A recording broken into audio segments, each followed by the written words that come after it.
Are we able to have that financial acumen, which is more important, before deciding on the degrees or courses or certifications, all this whatever people are telling? Ask yourself this question, that am I able to smell numbers? When I see a number itself, I should be able to smell the numbers and say something is wrong or this is right. Again, these specializations are required, the degrees are required to create a financial mindset. The moment I see a Bisleri bottle, I should know the cap costs so much, the body of it costs so much, with so much of overheads, so much of material, labor, then advertising and other things added, channel partners. This can be costed at, the cost can be so much, the profit will be so much, MRP will be so much. Am I able to appreciate things in such way so that I am able to make sense of things around from a financial mindset? That is the question which we should be asking ourselves, which will help us decide, can I take finance as a specialization?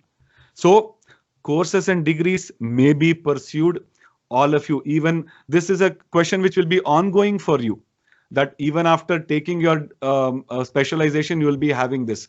But whichever specialization you choose, is the course or the degree helping you to further the mindset, further the, so if I choose HR, I should have a people mindset. If I choose marketing, I should have that branding mindset, the selling mindset. What is in it for me? The WIFM of the customer mindset is what I should be having. Those kind of mindset is more important than all the degrees which we get.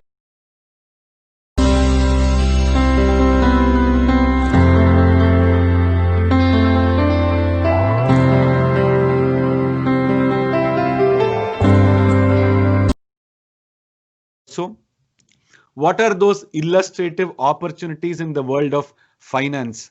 If you think finance is only about writing books or making the books of accounts, no. Finance is an amazing world. So there is one pure world by itself of entire accounting. If you love debits and credits, if you love producing the balance sheet report, so there is an excitement. So what was one of the excitement in my last role was, whatever used to come in the newspapers and media 2 days or a day later in the CNBCs and NDTVs and all those numbers would actually be given by our team here actually. So that is an excitement. The number which I've given comes there on all media, all economic times, all papers and news. So that is, if that gives you a kick, then the world of accounting, that is called as generally accepted accounting practices and principles. That is the world of GAAP. Okay, accounting doesn't, sir. Debit and credit, till date I have not understood, sir. Though it is only 3 rules, till date I have not understood. Please forgive me. Then you can come to the corporate legality. So if court cases, legal cases in the court handling it there, any case wherein you can fight for some company and get the justice done for them, get the money done for them, corporate legality is a place. If computers excite you, SAP, Oracle, these kind of things excite you, then ERP, the systems, technology, automations, that's a world by itself again in the world of finance. No, sir, that is not there for me. But somewhere money, that smell of money itself helps me. There are a lot of my North Indian friends who were there. They were very, very adept at this. They were said anything if you give them, they will immediately tell things in money terms. So finding treasury, investment banking is a world. You can choose that as a world. Again, if you see audits, external audits, internal audits, VAT audits, GST audits, these kind of things, statutory authorities, or if costing. So let us say you have a financial scientific mind. So you see a car, you are able to say this car, for example, in one of my audits in Toyota, we used to do the audit of, at that time, Qualis was there. And Qualis had 14,000 parts in within to make a Qualis. So that is called a bill of material. And when you see the car itself, okay, so much parts are there. It will take so much of cost to do it and so much of profit. If those things excite you, there's a world of costing. If something like giving decision making, supporting CFOs and CEOs, management accounting is there. And if you are more about controls, assurance and other things, risk management, that is there. If you want to do mergers, recently Hindustan Unilever, GSK, and the entire Horlicks and all those GSK, they merged. So these kind of large mergers, acquisitions, if you want to handle those kind of things, mergers and acquisitions. Coming to the world of tax, direct tax, indirect tax, it's again a world by itself.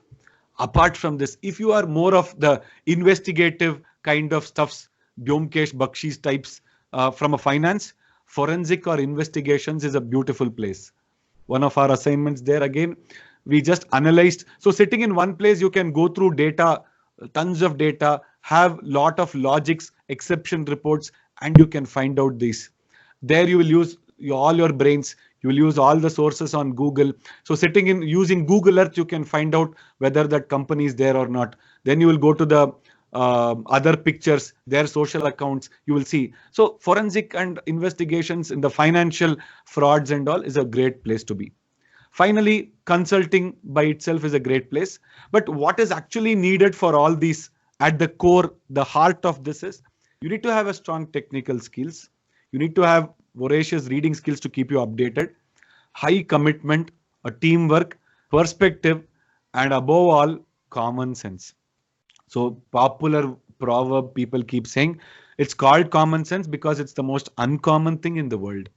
So in finance, the most important thing is common sense, because finance, all of us keep dealing with finance every day. So how much money goes in, how much money goes out, how much money comes in. That's all. That's finance. But what is all the jargons? And you need to de-jargonize and get to that common sense. We will be very successful. If that kind of a acumen is there, then we can choose finance. Probably that will be one more tip for us.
You need to bring out that skills, right? If you have that, this is where the first few things is about interest.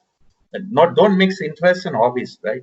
So interest is about the long term on which relates to job and work and other stuff. What specialized skills you're going to earn or learn, and then probably, and of course the other aspects is I'm just giving you. Probably some of you are entrepreneurs, you're inherited family traditions and other stuff. I thought I'll give a little bit.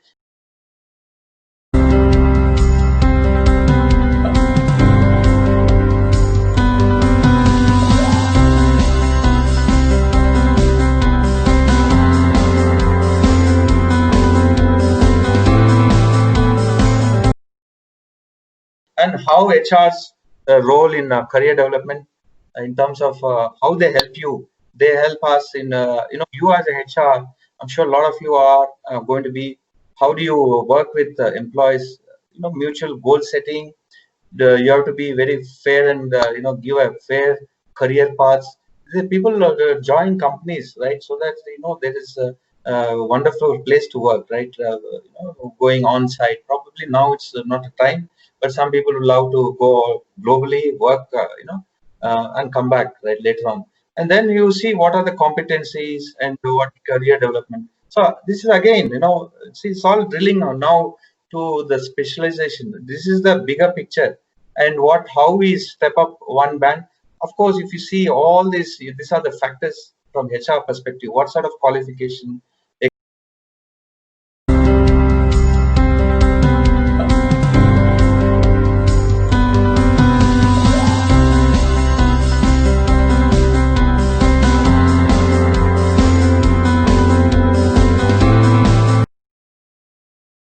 How do we think strategically, conceptually, and how do we work collaboratively? How do we have innovation? So this is very important for us to get the right the mix, and then how do we get into the specialization? Because what happens in the interview scenario, they'll derive. That's why they have 2 or 3 sets of rounds.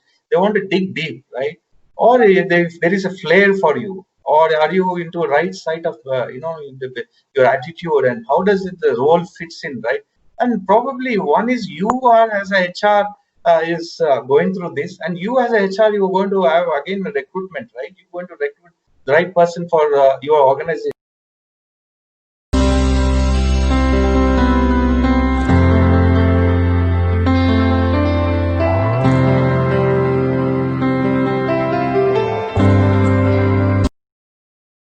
Core, I'm sure there are 42 other MBA disciplines, and we are now talking HR, marketing, finance. I will cover each of them. So just to give a perspective, focusing on HR, I'm sure you all agree, there are a lot of areas, avenues, compensation. Somebody who can do compensation, the rest of their life, they can get in there. 20 years certified. Somebody sitting here can do compensation Romania, right? TCS has got businesses in 150 countries. India. Wipro has got in more than 80 countries, right? How do I now design a compensation? What is the package means? Does it include a Sodexo or a tram pass, right? How do I recognize and reward and progression and all that, right? Our quarterly performance bonuses. And if there is legal issues, workflows, law of the land works, how much of specialization in that area? Of course, learning and development, again, certification. Everybody says, I want to be trainer, and of course, do you have a right requisite, right? Skills, communication, command over the thing, knowledge. Are you also looking at textbooks, referring? Have you bought books, right? So these are many avenues in HR.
In one short word, if I have to explain about my view of marketing, I feel marketing is nothing but solving consumption problems.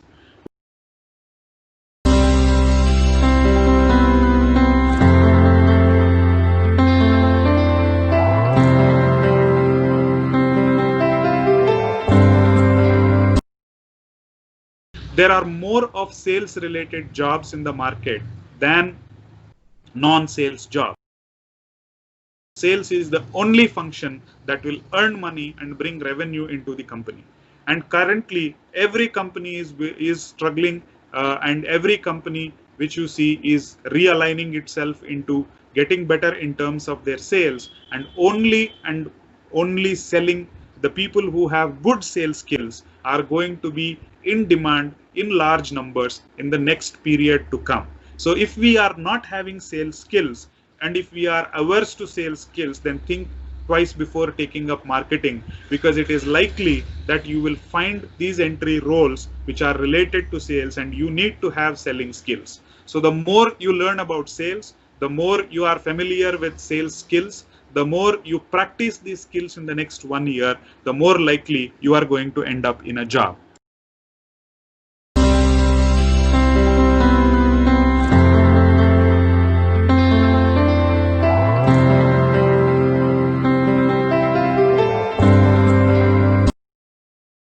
Roles. There are 3 different roles which are quite popular, which are quite there in the market. There are other roles, I am not saying no, but these are the roles that you will most often find in the marketplace. They are either business development roles, or you will be hired in a retailing role where you are front ending and facing a customer, or you will have a logistics role.